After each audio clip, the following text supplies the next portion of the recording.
What's up, everyone? Tyler Tamboline here, aka ToeTagginTambo, back for another edition of the Monday Review Show. We're going to go through some of the stuff we looked at last week, some of the lineups that went through last week and won and did well in the tournaments for the Wyndham Championship on the PGA. But first off, introduce my co-host, Mr. TJ Laessig at TJL5124. TJ, what's happening, man? Tambo, good to catch up with you on another Monday here. Definitely a bit of a letdown this tournament coming off the major. Not as exciting to watch and sweat throughout the weekend, but you know, it is what it is. You get the variety there, and it was an exciting finish on Sunday, nonetheless, just not necessarily the big names. Jimmy Herman. 601, Jimmy Herman, 0.1% owned, I think, in GPPs, even with the guys that use, as we talk about sometimes on the Lineup HQ show on Wednesdays, you'll see guys that run, 80 guys, or even when we review on this show, we'll go through some player pools and you'll see some people running, 80-man player pools. I don't even know if he would have snuck into those, but he did get into 0.1%. He was really nowhere to be seen for the most part on the leaderboards. We'll go through that later as well. How was your week overall, or what was your feel besides, like you said, the hangover factor was definitely there. I agree. How'd your week go otherwise? Yeah. Week was okay. I had a pretty good week on FanDuel, despite a Ryan Moore missed cut. If he would have just got through, I think I would have had a really, really good week there. But and then DraftKings, not so much. Been had a little bit of a tough time there. I mean, Ryan Moore was a big one for me. That was tough. But we talked a little bit on the Wednesday show. I believe it was Cards and I this past week, and we said, he's getting chalky now. I couldn't believe it because he was one of my favorite picks of the week. You'll see in a second. We decided with this show being free that this week I'm gonna show off a little bit of the stuff we were on last week. There's wins and there's misses, so it's certainly not a brag fest or anything like that. Just want to go back and show you guys some of the stuff we were on. I had some great calls, but it was like you just said, either Ryan Moore or Glover. I mean, between the two of them, they double bogeyed 18 and bogeyed 18 to miss the cut. So they pretty much missed on the number. Anything different than the slow start that they had, and they probably would have been through. And you can see it happen. A guy like Jimmy Herman came out of nowhere, obviously, and that's why I don't see any real good screenshots of Jimmy Herman for betting tickets or DK or FanDuel lineups. But it's just one of those things. He wasn't really on pace to even make the cut, has a good run on that, and then goes off and crushes the Friday, Saturday, Sunday run that he had was incredible. So good for him. A lot of other guys up there that we talked about. I'm going to start there. If we go back to last week, the Lineup HQ will only show the players that are last week and this week, even when we click back on the dates. So just to show you guys a couple things. So for me, Doc Redman, we'll see a little bit more on him in a minute, was certainly on him, and then followed up on Henley. That was, two really great weeks there. And again, no bones about it. I'll tell you, the ones that aren't showing up for whatever reason are Glover and Moore. So that's what cost me. I don't know about what else you had here, but I know, TJ, you had some good calls. Cam Davis was one I really came around to by Wednesday last week. You were on Cam Davis here, and I believe in your article as well, right? Yeah, I wrote him up in the article. He's an interesting golfer, right? Because he makes a lot of birdies and a lot of bogeys and double bogeys, and that's pretty much exactly what he ended up doing this week. I think he actually started on Thursday. Double bogey, double bogey. Bogeys. I think it was something like that. It was double. Bogeys, it was double doubles. Because I was sweating with one of my friends, and I was like, "Don't worry, this is what he does." Like he was going to make two doubles eventually, but I just liked him in a birdie fest because I thought you were going to need that scoring, and he ended up turning it on. Ended up having a really nice week with the putter toward the stretch, and I think like T15 he finished. So even on that front nine, I think he still got an eagle and then a birdie streak. It was like he scared everyone +4 out of the gate. Then there was that, and then there was also the Monday, the slight delay or shutdown that they had to carry over a few of the holes to the morning, and everyone was already saying like, it sucks that Cam Davis is done. And sure enough, he was not done. He actually got the job done, made the cut, crushed it over the weekend, and really outscored his pricing quite well. So I'm not sure what else you had here, missed on or hit on, but I think it was a good week overall for that. Yeah. And then I really like this expert survey. I mean, it's something I always used even before coming over to RotoGrinders and doing content here, but I think that, a couple of things to look at is, it gets a wide variety, but then you can see where certain guys match up. And it's where we make a little bit more of our, if you want to call it quote unquote hotter takes, we'll definitely make some, but just to go through, I mean, you and I, so Moore was mine, didn't get there. Webb crushed. I think, I even mentioned it when I do my little blurb down here that Webb was the obvious, but that's what this was talking about, optimal lineup. So it made sense. I really was factoring in price, and that's what I mentioned in the blurb below. At 8,100, I thought Moore fit pretty much every build he did. You could get him into any type of build. and it just didn't work out this week. But then, a great call with Doc Redman here. Look at us, Billy and Doc Redman, right there fighting in the same group on Sunday and, closing out together. Both had their chances down the stretch. Just didn't get it done. I like Glover, didn't work out. You had Norlander, great, but not a lot to talk about overall. Same with Furyk. Your Collie pick was great. Then you go down, who were underweight on. Both of us were Fleetwood. That worked out. Fleetwood, Koepka, that worked out. Pretty much targeting the same kind of golfers. So we're all just mentioning these things that you guys would see with the core package with premium that you could be able to go through and see. Look at this. I got Moore wrong by a mile, but then Reed and Redmond right after him. And you got Simpson, English, Horschel, all three guys pretty much right up there. So I think it's something to look at. I don't, obviously Noto and Cards doing fantastic in their own right always, but I just think it was interesting when I look back at everything you and I were on last week. We did the show, we did the preview, sort of went about our way throughout the week, and it just crazy how it ends up. We pick our favorite scores, who's our favorite bets. My long shot was Redmond 80-1 with the T5 each way. That got there, so I got a little bit back from the betting side last week. Not enough to talk about, but it was still there. And then we talk about, trends, top contrarian golfer. So for mine, it was Doc. Really liked him. A lot of stuff about him. Yours was Glover, and he did come in contrarian, but it didn't work out. Like you said, we talked about it already. The way it goes, everybody liked Webb for the overall. I just said here, I said I'm going a little bit more contrarian versus the obvious play of Webb. Almost worked last week with DJ versus some of the top guys. That was talking about the PGA Championship, but I really was weighing the $8,100 price tag more heavy. We knew Webb would probably be up there. It was just, does he pay off? Does he get there on that big salary? Or the course history narrative, does that come through again? Clearly, it's not just a narrative. It's insane what he does at this course. Just destroys it. 66 and 65s all week. And then you go down with our hot take, and yours was Lucas Glover bounces back. Didn't quite get there. I was between a Glover take and a Horschel take. Couldn't have been more wrong on that. Horschel was all over, and he was littered throughout your stuff. So, it was a great call with Horschel back on Bermuda.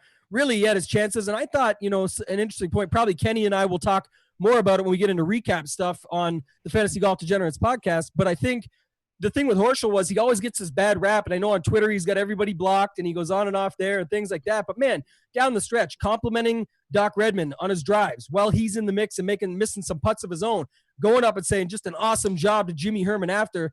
Fake, real, not, I don't know. It looked real to me, and that's all I can go off of. And I just thought it was awesome to see from a longtime vet in himself. Obviously, Herman's a veteran in his own right, but cool to see. Billy knew he had it. It was right there. It was his for the taking. He didn't capitalize. That happens sometimes, but he is heating up himself, and we're going to get to the preview for this week later, a short one.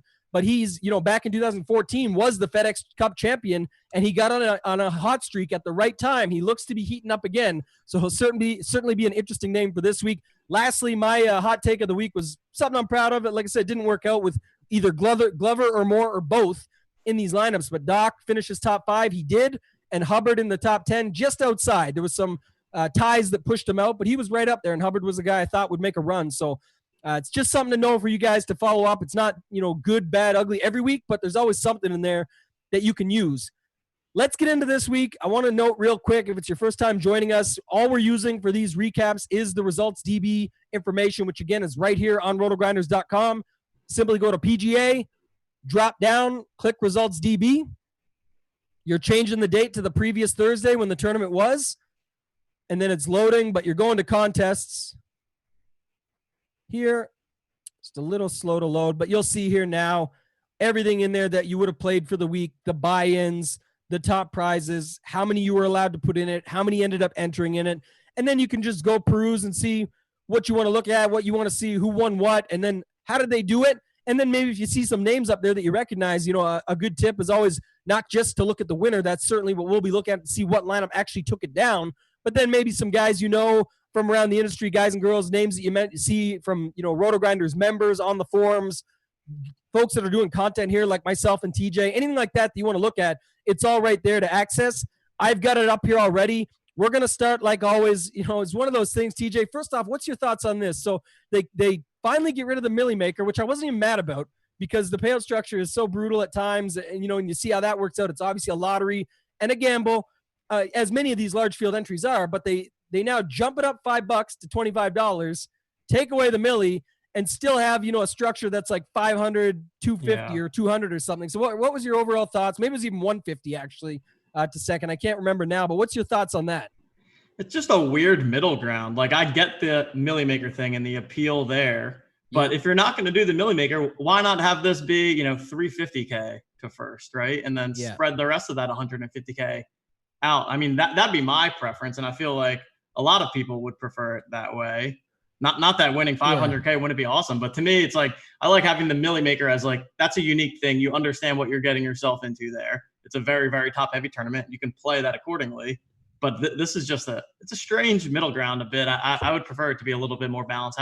I typically like the 20% to first, I feel like is the 20, it seems that everybody has a ground in there that they like. For me, I've always said I like the 10% to first. Like if this was 175 grand, I know there'd be no appeal, of course. I get it, but I always like to see something like if the pool's going to be 1.75, I'd like to see 175,000 to first, and then like 17,500 to 10th. 10% of the pool to first, 10% of first to 10th. Disperse it out however you want, and if you even want to get a little bit more aggressive, I know with poker tournaments it took a long time, both online and live, to get to this, but where you can go to like a 15% gets paid. And it may even, rejuvenate the cash game some, because then people say, well, it's only going to pay 15%. I'm not sure if I want to be in. Okay, maybe the field sizes drop a little bit.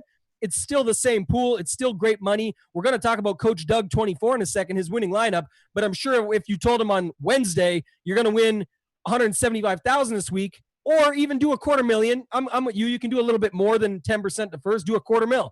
Yep. If you told him that at the start of the week, he wouldn't have said, but it could have been 500. He would have said, where do I sign up for $250,000 on Sunday night? So let's talk about it. I just thought that was interesting. People have feedback that can always post it out. I like giving the feedback when I can, because I think the more we fight for it, or if you want that, again, some people don't want that. Some people want, look, if I'm going to be playing for this, I want it to be extremely top heavy. I want to capitalize when I win and get this life-changing money. I just think for most that, 250 or 175 would still be life-changing. So you got Coach Doug 24's lineup up there. Can you see this, TJ? Yep, I can see it. Talk to me about this. Talk to me about what you see. I mean, obviously, as you guys know, if you've watched us before, the more we go through the slate, I try and mix it up a little bit to get some higher buy-ins and stuff so we don't see the same lineup. But obviously, the guys that did well are going to be in most of the lineups. That's why they scored the most points. They're in the most lineups. Obviously, a very top-heavy, high-scoring week, TJ. But talk to me about Coach Doug's lineup and what you see there. Yep. First thing I see, I feel like is the first thing we always see, just in terms of the ownership breakdown. He's got two guys over 20%, two guys in the 10 to 20% range, and then two guys below 10%. So great breakdown from that point of view. And then just from salary allocation, starting with Webb, I think obviously everyone knows that was perfectly fine to do this week and going to be a very popular play, 36% owned. When you play him, you know that you're getting him at that higher ownership, but you also know that he's just such a strong play in this field at this course that I had no issues going to him no matter what tournament you were playing. Horschel, great play. Kisner actually wasn't on my radar too much, which maybe was a mistake because, I mean, it's just the kind of course that works for him, right? Being a shorter hitter. I know he didn't do much on Thursday, but then shot really low on Friday, I believe, like shot a 6 under or so on Friday. Redmond, I really like the Redmond play, especially at only 12%. I think that's a really strong one. He's someone that I'm always just kind of on, great ball striker. And then down low, it's two golfers that have the ability to go low. You got Denny McCarthy, the putting god that you want on a birdie fest like this that can drain him in from anywhere. And then Hubbard was a guy that you had in your hot takes as a top 5. Yeah, Redmond and Hubbard, man. And then Webb, like all of us, and Horschel. And Horschel, wow. We could have made this lineup. Oh. We should have made this lineup. This is the winning, two entries in, 500,000 up top. Yeah. I think the crazy thing about Denny, was that he is the putting god. That's all we talked about. I talked about it on my Showdown show, because of that for Sunday and whatnot. And the main thing about him was if you go back and look at the stats for this week. Yeah, didn't he do it on approach this week? Dialed in with the irons, the tee to green approach game was all there off the tee, everything, and it just was no putter in comparison to what he's used to doing. So I mean, he should have blown the field apart, but at 6,900, 5% owned, give or take, and 117 DK points, pretty darn good for $6,900. So good lineup there for Coach Doug 24. Great lineup, I should say. Took down $500,000, but I think like you said, a couple of things that stood out to me: the ownership, the build style. and still way up there with total ownership percentage. I mean, it's a week where Webb was going to be high owned and you had to make that decision, but then to take McCarthy and Hubbard at the bottom made a bunch of sense to me. So I do like seeing that. Give a shout out to the guy in second here. Joe at Tour Picks on Twitter, actually a great guy, helped organize the DFS Open last year. And, everyone went down and golfed and did their thing. We went to Top Golf. It was a lot of fun. And, just a huge day for him. And I think he actually thought he was winning third place money of $75K. And then on the last hole, it's not even on the coverage because they've already moved on to, everything else that's going on and the background of Jim Herman in the back and everything. But the Rob Oppenheim missed par putt at the end, bogey, ended up jumping him up. And these weren't dupes. These were unique lineups in second here, but I got him another 37,500. So, Webb did a little different though. Im and Kim were the difference between Horschel and Kisner. And it just goes to show the fine line between it. It's 10 points, but just a 2v2 away, Webb, Doc, Denny, Hubbard, looks like they're guys that are showing up, McCarthy here. This is like a mashup of it. Interesting that there was no Webb in Moran J's lineup here. Moran J 1, 2, 3 had English, and man, English was a nice, spot to be. This is a nice balanced build, still with a couple guys under, couple guys in the middle, and 2 over 20 though, right, TJ? You see it there again. And you could get there with this. English just didn't have the greatest week overall. We'll drop down real quick here just to spend a little more time on this. K-Stat. So K-Stat's the first person in the top 10 plus to use 150 lineups. So let's look at this lineup here. Tell me what you see with K-Stat's lineup, because K-Stat's going to be a name that comes up again. Let's see. No Webb, obviously the first thing that you noticed. I think Reed was another guy that's interesting to me in more of the birdie fest, just someone that can always get it done with the putter there. Horschel, pretty much a critical piece in any of these lineups that are going to be up towards the top. We got Denny again. Kokrak's an interesting one. He wasn't necessarily on my radar. Varner, I liked Varner a lot as a play. He came out absolutely firing on the first round, and then still played well there. It just shows how low you needed to go this weekend to really be around there on Sunday. But Varner, another nice play there, nice ball striker. Sungjae's an interesting one because he was absolutely on fire prior to the restart, and then has been just kind of like mediocre ever since. But seems like he got it back a little bit this weekend, started making some more birdies. So he'll be someone that I think we should be keeping on our radar going forward. See if he can get back that pre-restart form. Well, one thing I noticed for sure here, a couple things for me, and I agree with everything you just said. We're going to look at K-Stat's pool in a second. Certainly when you have 150 lineups, you can take on a little bit more risk, but K-Stat, at least in this lineup, we'll look at how much of each he had in his pool in a second, but was definitely trusting in going back to Sungjae Im and Jason Kokrak. Jason Kokrak had just burned everybody the week before at the PGA Championship, right? Had that terrible back nine when people were on him, didn't get there for anybody. And then Sungjae, like you mentioned, since the restart, it sort of just fell apart and was still at a decent price tag where you had to kind of make that decision. Again, as the week went on, people did steam him up. There was more getting on to Sungjae as the week went on, just saying too good to not bounce back. This field's not as strong. Birdie makers, iron players, let's see him do it. And, I talked about that on my Saturday Showdown show for using him for Sunday. It wasn't really the best day, but he had a good day or, a really decent day because of the fact that he didn't really have his irons on. So it's like if he gets these things back on, it's going to be, lights out as far as him being able to go low. The course was definitely gettable all weekend. You saw that with, I believe Herman himself even went lower on Sunday than he did on Saturday. So it was like, one of those things where guys could have back-to-back rounds that were extremely good. Maybe Webb went 66, 65. I might have everything in reverse here. Like I said, it wasn't really, the be-all, end-all of events. It was sort of a break in between a major and now going into the playoffs, which, like I mentioned, we are going to preview later. But, yeah, a little bit more trusting in those guys. Varner, like you talked about, just a crazy, I think it was his career best first round that he's ever had as far as the tournament goes. Just was lights out, couldn't miss. Had a great weekend overall. Just never seems to put all four together, but he certainly did as far as DK scoring goes. And I think, he talked with Amanda Balionis at the end. Just a little bit of that interview was around the FedEx Cup playoffs, the safety of being in the playoffs, the mindset, being at home. And then another really key point that I've seen lately that has definitely been interesting, Jeff Feinberg's talked about on his shows he does with Pat Mayo around guys that are in their hometown area that don't have to worry. So Doc Redman's one. Harold Varner's won this week. Guys that are in their home area, and that's just a couple, that don't have all the fans, local friends, family that are begging them for tickets and bothering them to get in and having to accommodate to all these factors, and they just get to go out and play golf with where they're comfortable at. So that seems to be coming up a little bit more. And spoiler alert, Keegan Bradley, TPC Boston, decent stuff there in the past. And again, it's just an interesting concept to look at when you think about these guys. Last week was, the PGA Championship, not this week just passed, but week before. Colin Morikawa, Cam Champ, guys like that were up there that either, Max Homa, certain guys that either went to school in that area, played around there. There's always different guys popping up. But, Colin Morikawa comes to mind right away. It's been ongoing since the restart, so it's certainly something that we'll keep an eye on. Let's go over here, look at K-Stat's pool. Spend way more time on this one because I think it is interesting. And K-Stat did have there's a hyphen. Yeah, a hyphen, sorry. Yeah. Or whatever it is, yeah. I can't type. It's Monday, guys. Stick with us here. K-Stat. All right, here we go. Let's load them up. As always, this is all I did. Guys, if you haven't been with us before, you click ownership. You type in the start of the name. It'll show you. You can organize over here by who they had the most of. We'll go slow, but let's just quickly look at Kokrak. 2.6%. And Sungjae. And if you guys aren't following what I'm saying here, here's what the field was at.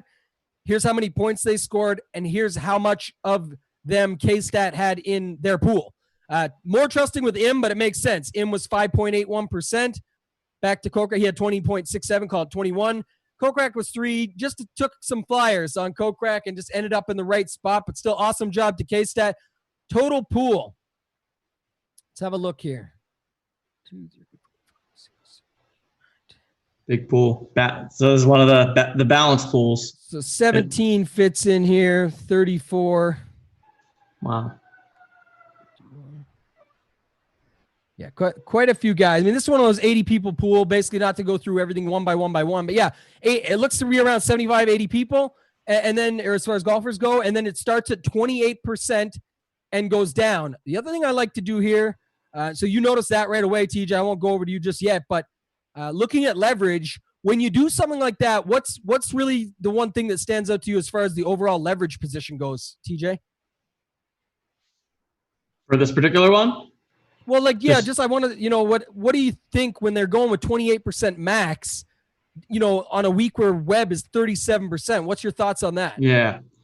I think it's just taking a little bit more of a balanced approach in terms of not taking a stand on a couple of guys, but more so of hoping that you hit the right combination of people that you like. So, and in a week like this, I kind of get that because in these birdie fests, anyone can be the one to go low. I mean, Jim Herman wins the tournament, right? So You get exposure to a lot of different players without planting your flag one way or the other. So my thought would be that that's the thought process behind building a pool in this way. Whereas in the past, we've seen, you could see pools where it's like Webb Simpson's in 70% and English is in 60%. And then from there, they're differentiating. So it's just a way to give yourself a bunch of different outs to hit that big winner. Yeah, there's certainly guys, I agree with you. There's certainly guys that went, all in lock button on Webb this week, or 60% Webb, knowing that he'd be around 30, maybe 70, thinking 35 range, and they just would go with it and be happy. And clearly that was a good move this week. He scored well. I mean, it's crazy how he scores 116 at that, but he's just the guy up there. So, but you saw there was, the third place lineup was right there in the mix, 10 points back, with English having a pretty bad week, 93.5 to Webb's 116. And that was really the difference for that lineup not taking it down. So it wasn't like you necessarily needed Webb based on how much some of these guys scored. Billy Horschel slammed it at 9,100 or whatever he was. The one thing that stands out to me, and I really do like this pool, and I want to talk about why, because I build these pools as well, 150 plus lineups in the 25, $5, that sort of stuff. And what I like the way K-Stat took a stand is you'll notice underweight on pretty much on all the highest top. chalkiest guys. Yeah. And what I would say is, you're looking at, think about NBA, MLB, the sports with stacking. What you're looking to do with the lineup, for the most part, or typically, is to tell a story with that lineup. Because if the one hitter, if the number 4 cleanup hitter hits a grand slam, who does he hit in? Very likely. 9, 1, 2, 3, 8, whoever, the batters are in that order. We're not a baseball strategy show here. It's just obvious concepts in DFS. And it's the reason I want to talk about it is because I'm going to try and relate that to PGA for you. And by taking 80 guys in the pool, K-Stat is already saying, and you mentioned it out of your own mouth just 2 seconds ago, is that it's obviously a birdie fest, and you're right. We have no clue who's going to win this thing. Jim Herman wins it. K-Stat's story is with his pool, his or her pool, is I'm going to use 80 guys and try and get mass amounts of all of them. The story that they're going with is that you don't know. So that same story would be, why is the chalk the chalk? If nobody really knows and you don't think the chalk is going to necessarily get there, you can be underweight on all the chalk, and then automatically that gets you overweight. Look, 21-17, 22-17. It's closer there, but it's up. 21-16, 23-14, 13-13 is close. And then you see a little bit of a mixture, but it's because of plays like this, where a guy like Koepka, they wanted to be overweight on. That's fine. And that's where they capped it and went with it because they thought maybe no one would be on Koepka. Obviously a great leverage play. He'd still been in form. It was a couple bad finishes. One round at the PGA the week before, the bad break on 17, then going in the water on 18 at the WGC. But for me, that's what stands out the most. They told a story, they stuck with it and followed through. And in the end, they end up with a pretty darn good finish as far as overall, $7,500. Not a bad week. I think 3,750 was the total to be in. So good week for everybody. But that's what I like to look at, TJ, when we're going through and just try and find those little things we can pick up on. For those of you at home that are still following, I mean, the cool part to see is barely anyone, only one person in the top 9, 10, besides K-Stat at the bottom, had more than 10 lineups, right? 1, 2, 3, 2. Change your life in a week with $25. It's still possible. So don't let anybody tell you not to do it. Just make sure you're sticking within your bankroll and going through the process you want and feel comfortable with. Hopefully that one helps. Flip it over. We'll spend a little less time on this one.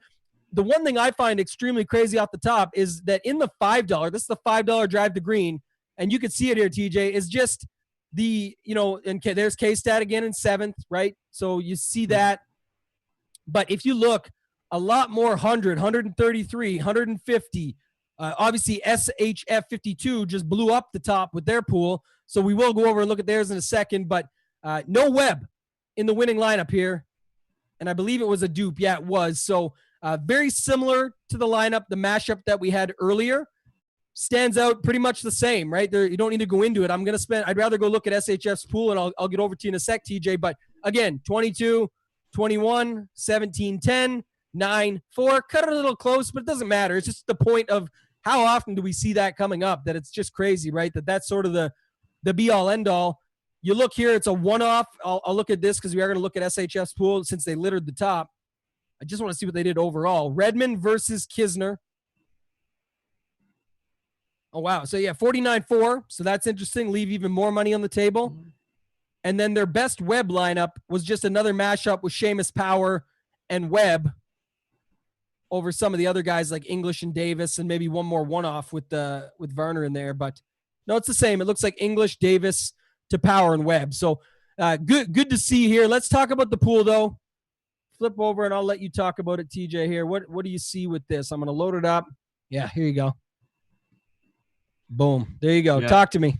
I was figuring that's what we would see, because typically when we see someone that is littering the top of the leaderboard with multiple lineups up there, it's because they took a couple guys and went overweight on them. So, I mean, I actually have no idea where McNeely finished. I think not well, but I think going overweight, obviously on Webb, Cam Davis, Siwoo Kim, right there in itself, I think all 3 of those, or at least 2 of the 3, were in all of those lineups that they had at the top. So just that different approach of taking a couple guys that you want to get way overweight the field on. And wow, yeah, look at that, 30% Seamus Power. So it's that more aggressive approach that is going to lead to weeks where you may completely whiff and not even min cash a bunch of tournaments. But when you are right, you have that chance to be the guy with 3 or 4 lineups that are in the top 10 and fighting for that first place prize. Yeah, boom or bust for sure. But when you bust, who cares? You took your stands. But if you boom, $100,000 richer, and that's even with some unfortunate, had a dupe in there that somebody chopped with it. So I can't really say unfortunate. It's $100,000 week. It's a 6-figure week. I'm sure they're very happy. But like you said, that's what you get with this approach. but it's kind of one of those things. If you're going to just min cash a bunch each week and you're not really getting ahead, try this for a week, and not to go outside what your normal process is. I'm talking more if you are using your process and you find yourself always coming in, the top 20 and just not getting there on Sunday, or the top 100 of these large field tournaments even, I really wouldn't change too much. It's just there is a lot of variance involved. You're still getting top 1% finishes. You need to keep going after those because eventually they will pan out and pay off. But if you find yourself just always min cashing and still being 100 points back, you may be spreading yourself too thin or doing some of that stuff that's not really either the structure I just talked about, where you're telling the story with your pool. It's tough to, you can do correlated lineups with all bombers or something like for fun, but it doesn't normally, or wave stacks and things like that. It just doesn't always pay off. I want to see quickly here with the pool. I think when I did it last time, this was almost, 20, 40-ish. Yeah, like 40 or less, give or take, right? So half the size in pool, a lot of stances that are extremely overweight, but that's basically what happens. The other thing that you could do is, to your point, TJ, with Webb, Cam Davis, and Siwoo at least, let alone Kisner and Billy Horschel and Doc Redman all being in their top 10. The other thing you can do is you can get things wrong, right? Like McNeely was wrong. It was one of my plays last week. I liked McNeely. I thought, bounce back, little narrative with his girlfriend, Danielle Kang, winning back-to-back weeks on the LPGA Tour. I was going down that street a little bit, maybe motivates him. He had a great Barracuda, which is the alternate event played on when the WGC is going on. So I thought there'd be some love there, and clearly so did SHF 52. But the other thing is, when you get your pool pretty right in the top 10, really even more aggressive than like a card stance of just taking 28 guys and balancing that, or 20 guys and balancing that. This is taking 40, but then going really heavy at the top. If you hit 4 or 5 in the top 10 like they did, you can get a bunch of things wrong too. Like you can really get wrong on McNeely and be wrong and still have a lot of stuff go your way. So any other thoughts on that before we move on?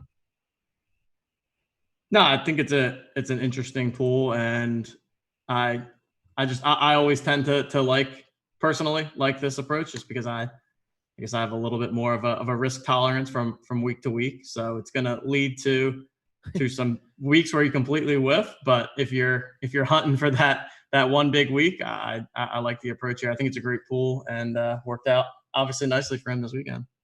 Yeah, you said it, man. It's risk versus reward, but at the same time, it's like I said, back with your process. If you find yourself just constantly not doing numbers or getting anything going for yourself, you're almost better off. What's the fun in all these, a few min cashes and then losing your money anyway, when you could be taking a stand that if you can get this right, even 3 or 4 of these guys up here right, you still get a bunch mixed in down here from the 20 to 2% range. You get like another 10, 15 guys that, as long as some of those pieces hit in the right places, you'll find yourself in a really good spot going into the weekend. And then obviously you need the weekend to pay off. But at a spot like this, you were never out of it till you were out of it, because people were scoring 61s, 63s all over the place, it felt like. So, good job again, to another great job, SHF 52.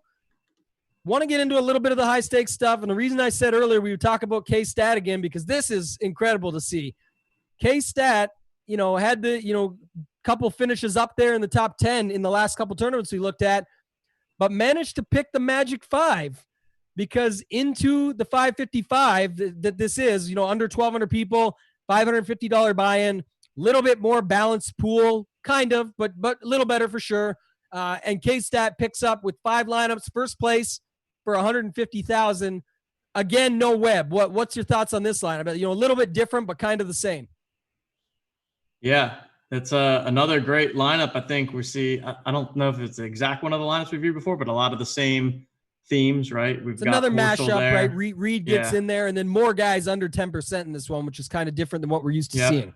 Yeah, this is I would say that, especially for this tournament, this is a pretty low ownership lineup for sure, because as you get in the higher stakes, the ownership will condense a little bit more to the obvious plays. So I think when you're able to pull the trigger on guys like Kokrak and Denny in a tournament like this, you're going to get them at really, really high leverage. And yeah, it's a nice lineup. I mean, I think Reed was a pretty smart pivot to do off of Webb, just because you're going to get him at less than half the ownership. And I mean, Patrick Reed can still go just as deep and win one of these things the same way Webb could. But Horschel and the M thing. I think we already talked about that a bit. So seeing a lot of the same plays, but I like the construction here again, and it's a little bit more balanced in terms of like 3 guys of middling, like teens, low 20s ownerships, and then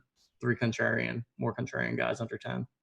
And sometimes this just happens, right? You just nailed it there. We were saying that. And the big thing I would say is that, look at this, only 1 7K guy, but 2 6K guys. Naturally contrarian versus what the field's likely doing. And you look at the second place lineup, 3 8K guys, no 6K guys. Naturally contrarian. And yes, one is 10.6, but there's 2 others under 10. So again, you're getting that natural contrarian lineup. No Webb in that one either. Third place, no Webb. Obviously, no Jim Herman in anything, but that's a side note. But then look at Greeny 10 in third place. 4 7K guys, no 8K guys. So look how different these builds are, right? 9, 8, 7, and 2 6s, 8, 8, 8, 7, 7, and then 9, skip the 8s, 7, 7, 7, 7. And you can see that. I mean, that's just cool to see. Another thing is, where's the biggest hit buy-in here? Yeah. Cast BRM down in 28th with 36 entries. Above that, like the top 10 is littered with 1 to 2 entries, maybe 5. Schmitto, our boy, does the RG betting previews and stuff. Matt Schmitto, 10 lineups in there. Shout out to him in 6th place. But I mean, if you look, it's again, you can take some shots, and K-Stat proves that themselves with putting 150 in the $5, 150 in the $25, and just picking 5 and getting on the right 5. And so, while it would be frustrating to not get there in the 25 and frustrating to not get there in the 5, it's always nice when you can take down a 555 for 150,000, right? That'd be a win in anybody's book for the week. So congrats to them and great job. And then we'll quickly round it out with the 3K, just because it's always something a little bit different. But 3K, did you play it this week? I did play.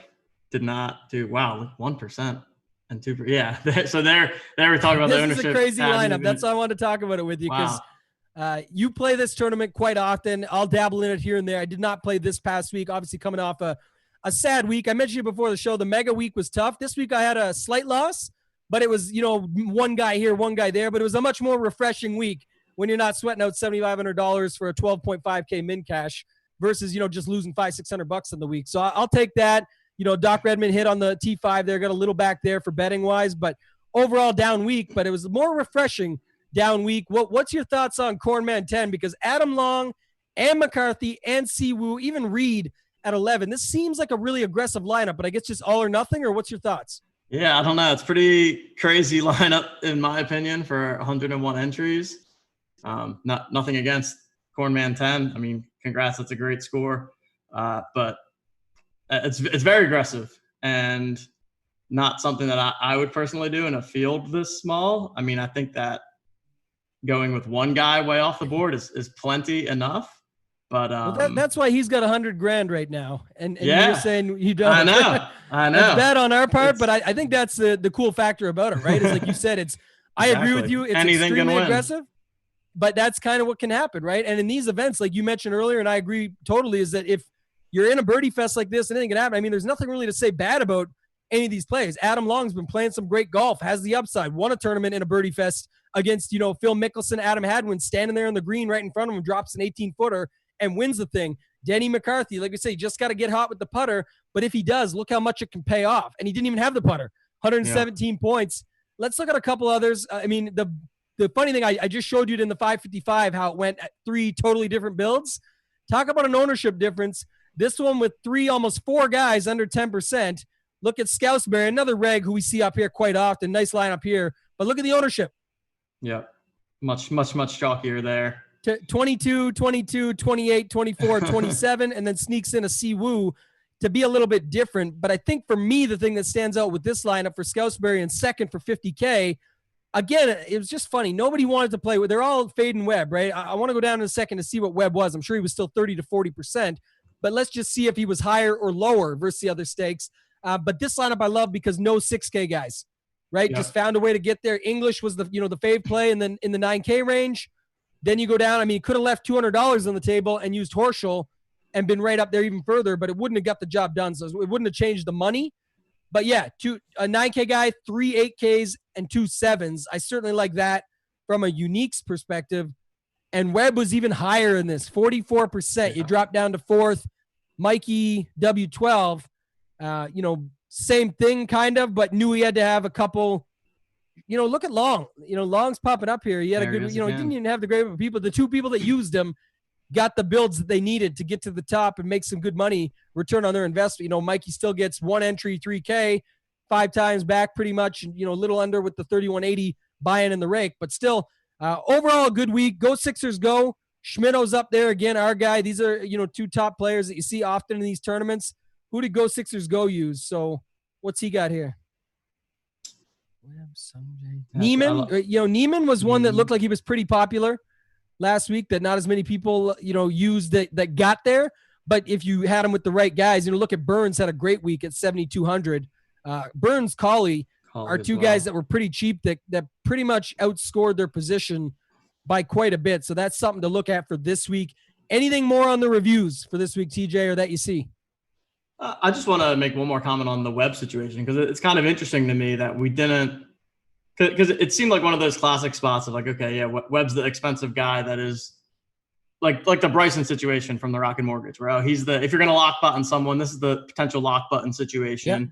And he goes out and gets a T3, and you still didn't have to have him in the winning lineups. I just find that interesting, right? You got a 36% owned guy that does well, and you still didn't need to have him to win. So that's just, I don't know exactly what my takeaway is from it then, but it's just interesting, like how he would have had to win for you to have him. It's kind of interesting. I would have thought that we would see more Webbs in the winning lineups, but I guess just with the way it plays out, and maybe the Birdie Fest also plays into that, right? Because for sure. Because you want a balanced team of guys that are all making a bunch of birdies versus targeting the finishing points in a tournament where maybe there's not many birdies to be had. It's just an interesting.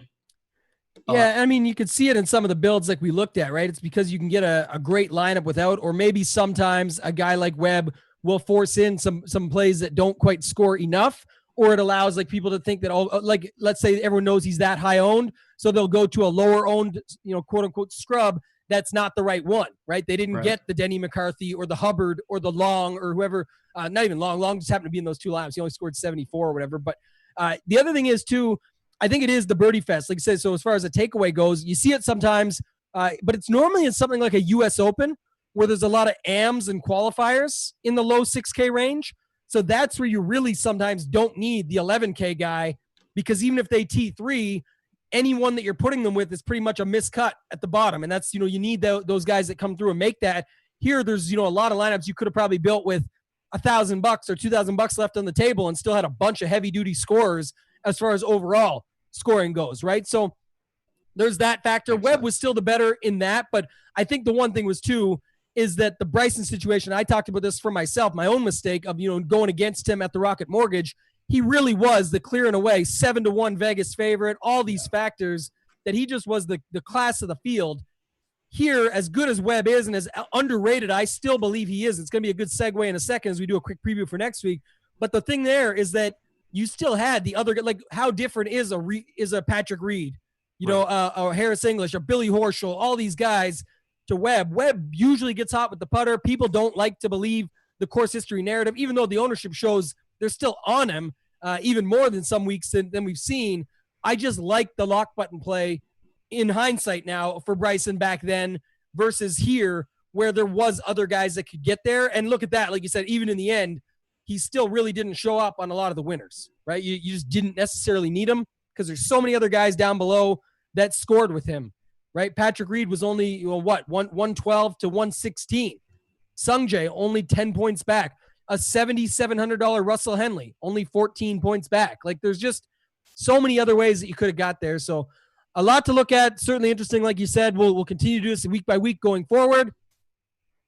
Let's take a minute here now to look ahead to this week. So moving into the FedEx Cup playoffs, we've got the, 125-man Northern Trust. You're going to look at, the format of it. It's top 70. Is it top 70 move on?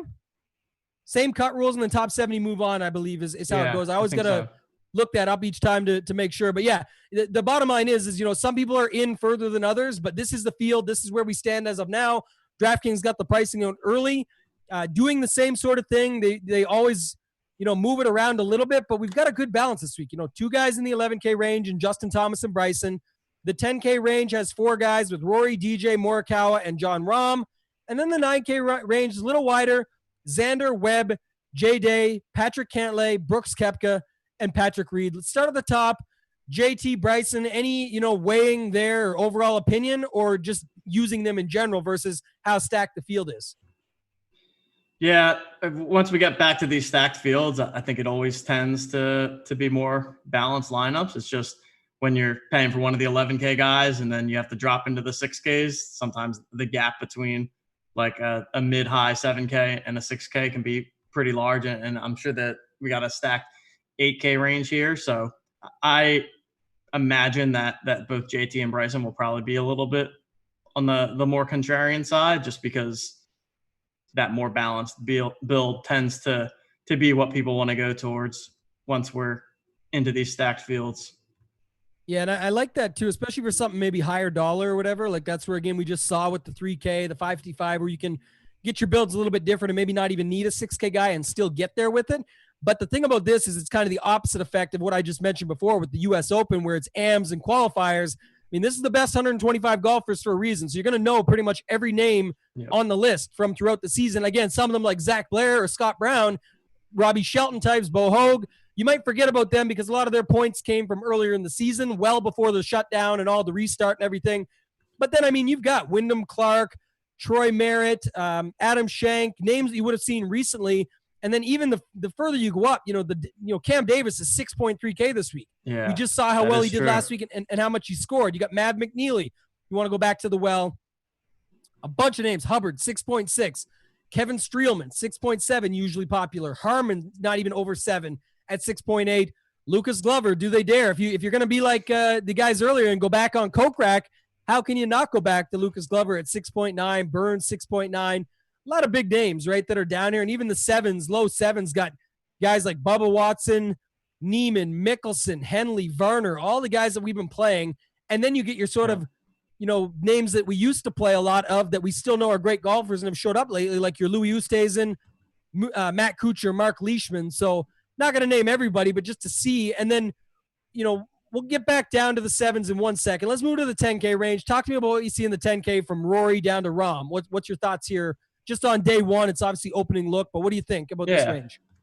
I think the first thing that stands out is that we'll probably have to get used to a 5-figure Colin Morikawa, I would say, after that showing at the PGA Championship. And, I mean, why not? I think it's fully deserved. And, I mean, the guy's just a machine. I think that people will probably want to still go with him. I mean, I think that range right there, Morikawa, Rahm, and Xander, I feel like is pretty people will be peppering that one pretty heavy. Rory's an interesting one. I just don't know like what's going on with him. And then didn't he say in an interview something about they were asking about, and he was like, maybe I'm just not as good as I used to be or something. Like I don't know how much to read into that, but he just hasn't quite had it at all since the restart. And some people have mentioned the fans as well, right? Like he just kind of feeds off that. I think the one thing that stood out even more, and I think it was even the same interview. I know the interview you're talking about, but the one thing he mentioned is without the fans, the roars, and kind of knowing as you're getting there on a Saturday or a Sunday and you're starting to make moves in the tournaments, is that he finds himself looking at the leaderboard more because he really normally what's going on. You hear, I think about the Masters when Tiger won and Brooks was teeing off on 17 as Tiger was throwing the dart on the par 3 16th, and obviously the place goes nuts. But, and the cool part about that was Brooks made his shot, piped it right down the middle with the roars in the background, showing, look, I'm still in control of my game. Obviously, he went in the water on 12 and made the mistake there.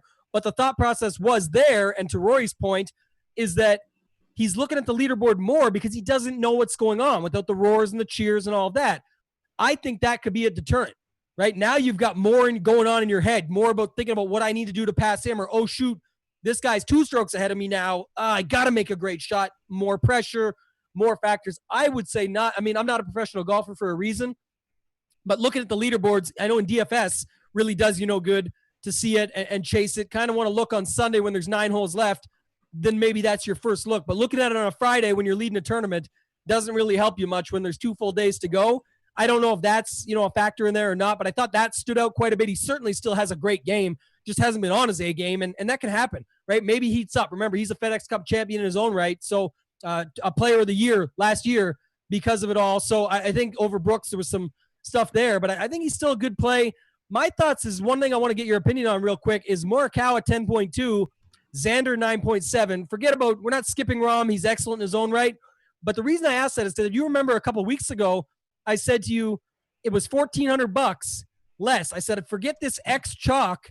I said, I'm going to play Morikawa as a $1,400 cheaper X. And not toot my own horn. That's really how I saw it. If I put my mind on it, I could see it as like, it made no sense to me. What has one done that the other hasn't? Even Morikawa was right with him in the playoff at the Schwab with Xander and then closed the door on JT. That's something X didn't do. X couldn't close the door on JT at the start of the year in Hawaii, I believe it was, right? They went to that playoff. X couldn't make the short putt down the stretch, and then JT went on to win that. So just on the complete opposite effect, their prices have now reversed. Do you play Morikawa at 10.2?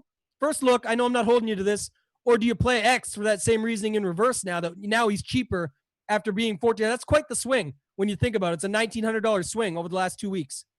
Yeah, that's a great question. We both talked in there that we thought that long-term Morikawa was going to have the better career. And I still think that is the case and that Morikawa is a better golfer. But now that the prices have reversed, I'm still going to go back to Morikawa. I mean, I just think that his consistency and his upside is just there. So Morikawa. Yeah, I'm rooting for Morikawa. I'm not a big X guy. I don't really care about him. I mean, he's good for him. Obviously, we play this to win money and to enjoy the sport and have some fun with it and whatnot. And I'm rooting for all of them. I think they're all great. I'm rooting for the game, right? The better the game does, the better for us. We love to see it. The game's in an excellent place right now. We've got like 6 more majors coming up. These playoffs are ahead of us, which it's not the excitement like today. The NBA playoffs are starting to have to rock a little NBA gear, even though the Bulls aren't in it. But, the thought is still there for anybody who enjoys golf. It's nothing like this, right? Coming down the stretch, and especially when you get to Eastlake with the final 30, as we'll see in a couple weeks here. So I'm excited about it still. I'm excited about both their careers, but a lot more about Collin Morikawa. Not sure when I see the ownership come out, what it's going to look like, but I'll certainly still have some X in the mix. I'll talk a little bit more through the 9K range and we'll get out of here. But Webb, interesting at 9.5, and the fact that, again, I always talk about how underrated he is. Yes, the field definitely got better here, but man, he seems to get overlooked quite a bit. There's another guy that's even more overlooked, in my opinion, that we'll get down to. Give me thoughts on these next 3, though. J-Day, top 10 machine, all of a sudden. Who knows? 9.3K now, though. You're going to pay for it. Patrick Cantlay, overrated, underrated, or not overrated or underpriced, as I say, but sometimes people think like at 9.7, he's the greatest play, myself included. I was playing him at 10.1. Got to stick with him personally because of that. But man, he just doesn't do anything. It's crazy. He doesn't win anything. He won the Memorial. That's it. Things like, or he's won more, but I'm just saying, that's sort of it. And then Brooks back down at 9.1K. So I think those 3 are extremely interesting. Any takes there? Yeah, I feel the same way about Cantlay. I always like him and want to play him and do play him. And yeah, you're right. He doesn't do anything. He doesn't do bad, but he doesn't do well. So that's probably an interesting one for me to take a deeper look at. And then meanwhile, you've got Jason Day, who I never want to play and continues to do well. So yeah. I think that maybe need to rethink my thought process there and start playing the guys that are actually doing well.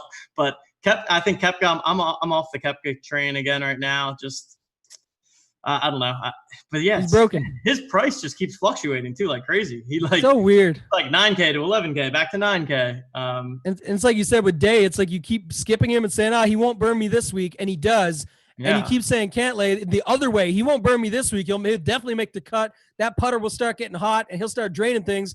And he doesn't do that. And then you get a flip flop of that, and then it's like, or do I just play the 4-time major winner that almost won the WGC a couple weeks ago, but now he flopped for 1 week or whatever, or one bad round and one bad week. But it's the playoffs now. Doesn't he want to win this? This was the difference between him winning the Player of the Year last year, because Rory won it. And then they said Rory with the Players, the Canadian Open, which are big tournaments, and then the FedEx Cup champion, he won Player of the Year over the guy that had the major and a pretty good year with the WGC. So again, it's crazy to think about. There's going to be a lot. This is a first look. We'll hit this stuff quickly. We're not going to talk a bunch about it, but I want to mention one guy way down here at 8K, Tyrrell Hatton. Yeah, he stuck out to me too. This is crazy to me, and he'll probably get chalk again. I know he didn't do the greatest. He burned everyone. He was pretty much him and Fitzpatrick, they put them on the same price. This is the price they were at the PGA Championship, 8K and 8.1K. They were the only two that basically, if you had them in your lineup, you were done in the big 7,500 mega or a lot of the other tournaments. But going back to them at that same price, I mean, they seem like good plays, especially Hatton. What's your thoughts on these two down at the bottom here? Yeah, I agree. Hatton definitely stuck out to me as a first look. I know that he's obviously was bad at the PGA, struggled at the St. Jude as well.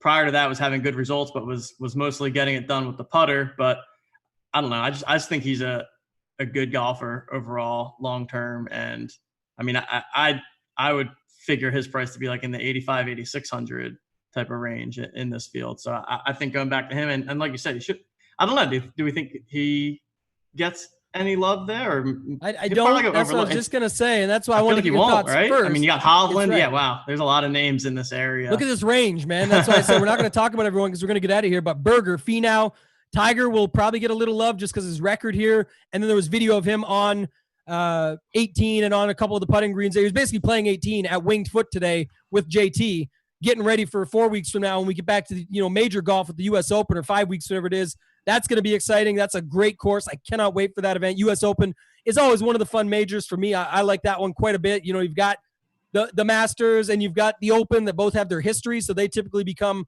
the best. And I'd say the Masters are the best, then maybe the Open, and then for some PGA always comes last. But we just had a great PGA championship, so should be good to see. But then look, you got Matsuyama, Casey, Scott, Fleetwood, Hovland. Scheffler will probably go overlooked again. So those three may go overlooked because if you look below, we're not going to go through them all, but talking about them, but just who they are. Horschel coming off the good week, getting hot for the FedEx Cup narrative. That's going to be a thing. Ricky Fowler, one of the only courses, he only does well pretty much at the same courses. Look at the Waste Management Phoenix Open. Certainly, has done well here. He's got a win at the TBC Boston, back in the day when it was the Dell Technologies. So I think that's a good one. Wolf showed up at the PGA Championship. He's maybe no Morikawa, of course, as far as what anyone's going to say or do. But, man, it's not like he's a bad golfer. His win was on like his fourth or fifth start. He continues to show out. He's had some great results. He was right up in the mix on Sunday. He had a couple eagle tries that skated by that would have made this a whole lot more interesting if it had been him and Morikawa down to the wire in a playoff or something. That would have been absolutely epic. If you watch any of the PGA Am over the weekend or yesterday to finish out, anything where it's head-to-head, and it's not match play, obviously, in a playoff on the PGA, but the whole point of just getting that mano-a-mano golf is a lot of exciting stuff. So you need to see more of that on the PGA Tour. But then, yeah, look, your favorites down here. Hovland, Sungjae gets, back in people's hearts as a good guy. Answer, who everybody loves to play. Kisner off a good week. English with the massive price drop. Didn't really burn people. He's just had a bad day out of the four. And then you've got your Lowry, Oosties, all those guys talking about Doc Redman again. So certainly a lot of lineups that will end in these ranges, but I think that's a good overview for this week. Anything you want to add overall for last week or this week going forward? No, not a ton much more to add. Looking forward to getting back to a strong field here. And this will be one of those weeks whereas last week you make every lineup and you're like, oh, I don't know how I feel about this. This week you'll make every lineup and be like, oh, this lineup's definitely going to be the winner. So you'll be able to get a lot more good golfers into your lineup this weekend, and should be a fun tournament. Definitely. Certainly a little bit softer pricing to your point. Always makes it fun for building. The tournament selection out there is pretty solid. It's similar to this week. It's not that we're hating on it at the beginning of the show, just saying what we'd like to see a little bit different. I'm sure everyone has their own opinion. They're entitled to that, and that's why it's fun, right? We're all going to play. That's all I know. In the end, we're all going to still play these tournaments. So let's do it. Let's have some fun. You guys can follow TJ on Twitter. It's at TJL5124. DFS. Yes, DFS. Yes, correct. That's right. And then you guys can follow me on Twitter at ToeTagginTambo. Hit me up there if you have any questions. Look for the Fantasy Golf Degenerates podcast with myself and Kenny, where we'll do a much more in-depth, in-detail breakdown. And then, as always, for this show, if you guys can give us feedback, anything else you'd like to see, we're open to it, right? Let us know. We're trying to make it fun, unique each week as we go through it to try and give you the goods. But other than that, have some fun. Let's do a lot of good content this week, get together on a lot of it, and good luck.